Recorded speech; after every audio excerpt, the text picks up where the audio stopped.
Cette vidéo s'intéresse à la reformulation en tant qu'outil de communication pédagogique. En effet, en utilisant la reformulation, le formateur participe à la mise en place de certaines des conditions favorables à l'apprentissage. Tout d'abord, le préalable à la reformulation, c'est l'empathie.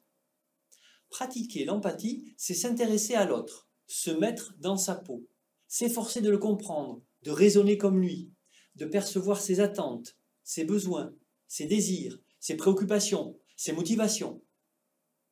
Tout cela peut se résumer en un seul mot, lui. La chose la plus importante qui intéresse votre interlocuteur, c'est lui, son cas, sa situation, son problème, sa démarche, son affaire, etc.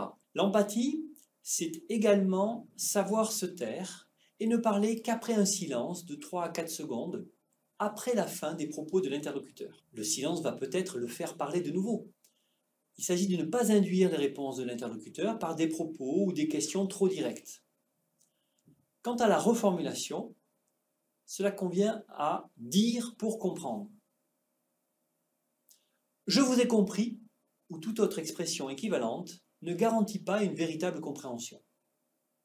Pour que l'interlocuteur ait le sentiment d'avoir été compris, il faut reprendre ce qui vient d'être dit ou les sentiments qui se sont exprimés. Il faut les réexprimer avec nos propres mots, afin d'une part de vérifier que l'on a bien compris ce qu'il voulait exprimer, et d'autre part de manifester notre compréhension. Pour manifester notre compréhension avec évidence, il est important de redire le ressenti de l'autre, ses sentiments, son état d'esprit, plutôt que de résumer tous les faits relatés. Ensuite, il est important de redire sous forme de constat.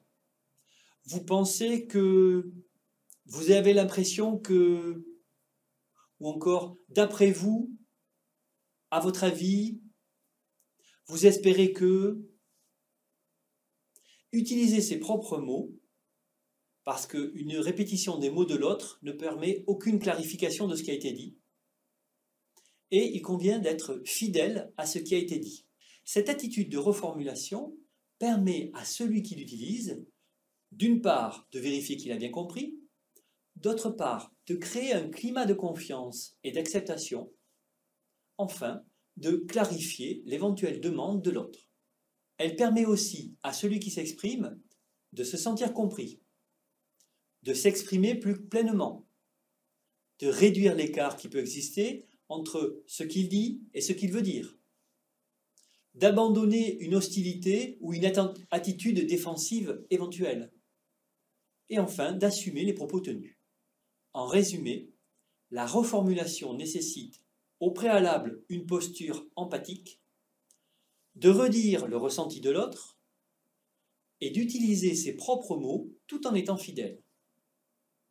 La reformulation ne s'acquiert que par une certaine attention à l'autre, par l'expérience, par une envie sincère de comprendre l'autre.